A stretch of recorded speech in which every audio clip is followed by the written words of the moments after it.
Assalamualaikum warahmatullahi wabarakatuh.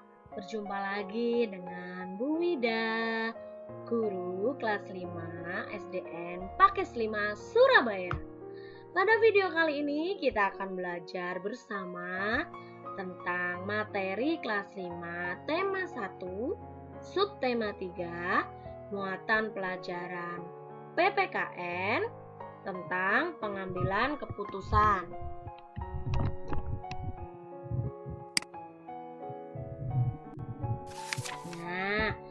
Pancasila merupakan satu kesatuan yang utuh dari kelima silanya.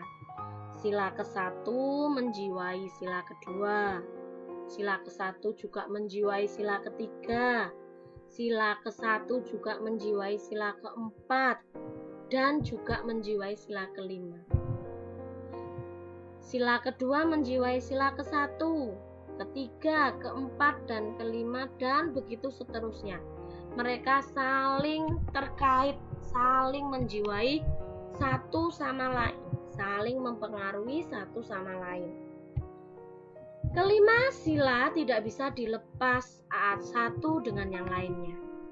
Setiap sila yang membentuk Pancasila merupakan unsur yang mutlak, yang membentuk kesatuan, bukan unsur pelengkap. Artinya, satu sila menjiwai dan dijiwai oleh sila-sila yang lainnya. Itulah keutamaan sila-sila dalam Pancasila. Nah, bagaimana contoh kegiatan pengambilan keputusan berdasarkan Pancasila? Nah, yang pertama, contoh pengambilan keputusan di sekolah sesuai dengan Pancasila. Yang pertama adalah memilih ketua kelas. Nah, ini contoh gambarnya.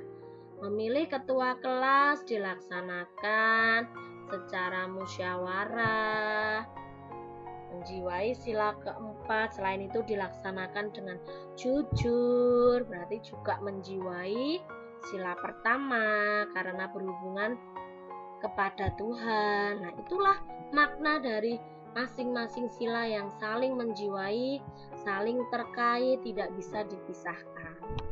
Contoh yang kedua, pengambilan keputusan di sekolah adalah pembagian tugas kebersihan kelas. Nah, contohnya sudah ada ini. Tugas kebersihan kelas dari Senin sampai Sabtu. Kemudian contoh yang ketiga adalah menyusun tata tertib sekolah, khususnya tata tertib di kelas. Ini dibentuk tata tertib di kelas sesuai kesepakatan guru dan siswa untuk kebaikan bersama.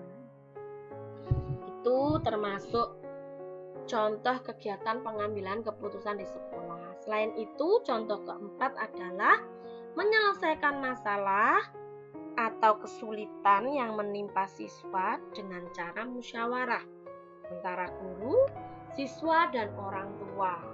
Nah, jadi kalau kita anak-anak kesulitan belajar atau ada masalah, itu dibicarakan, dimusyawarahkan, keputusannya diambil bersama-sama antara guru, siswa, dan orang tua untuk kebaikan bersama.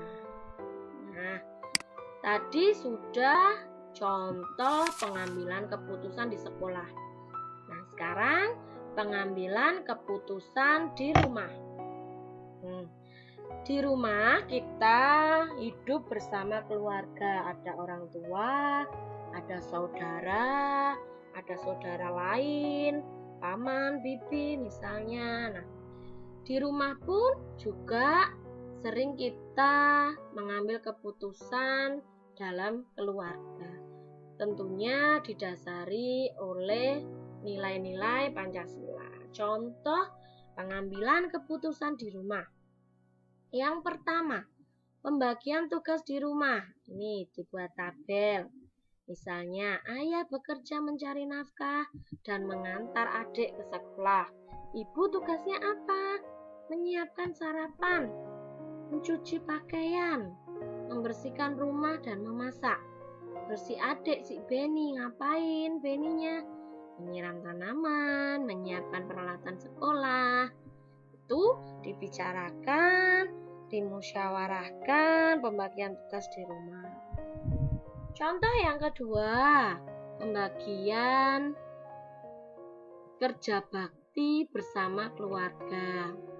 Kegiatan pengambilan keputusan di rumah, contohnya kerja bakti. Ini ada gambar satu keluarga bekerja membersihkan rumah secara bersama-sama. Tentunya pembagian tugas kerja bakti membersihkan rumah sudah dibicarakan dengan musyawarah.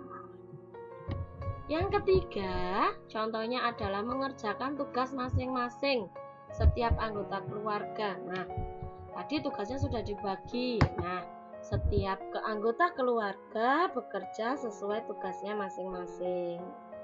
Contoh yang keempat, menentukan tempat liburan keluarga.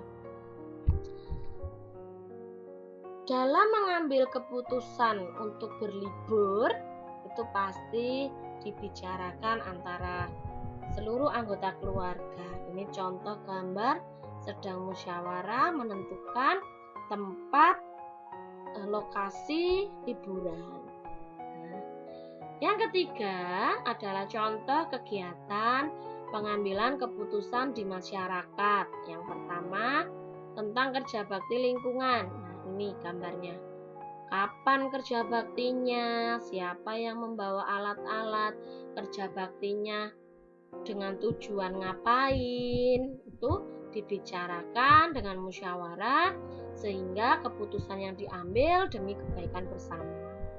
Yang kedua, musyawarah atau pengambilan keputusan tentang besaran iuran warga. Ini ada iuran warga setiap bulan 5.000 untuk sampah, atau 2.000 atau 3.000, itu dibicarakan, dimusyawarahkan sehingga keputusannya bisa disepakati bersama-sama. Contoh yang ketiga adalah pembagian tugas jaga malam. Ya, pembagian tugas jaga malam. Ronda bapak-bapak. Ini ada jadwal piket ronda malam. Ini pasti melalui tahapan musyawarah sebelum mengambil keputusan. Siapa yang bisa hari Senin? Siapa yang bisa hari Sabtu? Nah, demi kebaikan bersama. Kemudian pemilihan ketua RT dan RW. Ini pemilihannya secara adil dan jujur. Ini merupakan pengambilan keputusan di masyarakat. Yang keempat adalah contoh kegiatan pengambilan keputusan dalam berbangsa dan bernegara. Contohnya pemilihan presiden, pilpres atau pilkada, pemilihan kepala daerah. Kemudian, ini contoh gambarnya ya, ini sedang memilih presiden. Kemudian yang kedua, musyawarah dalam sidang MPR atau rapat anggota DPR. Ini ruangan anggota DPR di gedung DPR. Sebesar ini rapat mengambil keputusan untuk negara. Selain itu, yang keempat, keputusan pemerintah tentang upah minimum kabupaten atau UMK, UMR. Jadi itu dimusyawarahkan sampai diambil kesepakatan untuk keputusan demi kebaikan bersama. Nah, anak-anak, itu tadi kegiatan belajar kita tentang bagaimana mengambil keputusan berdasarkan musyawarah yang tetap berpedoman pada Pancasila.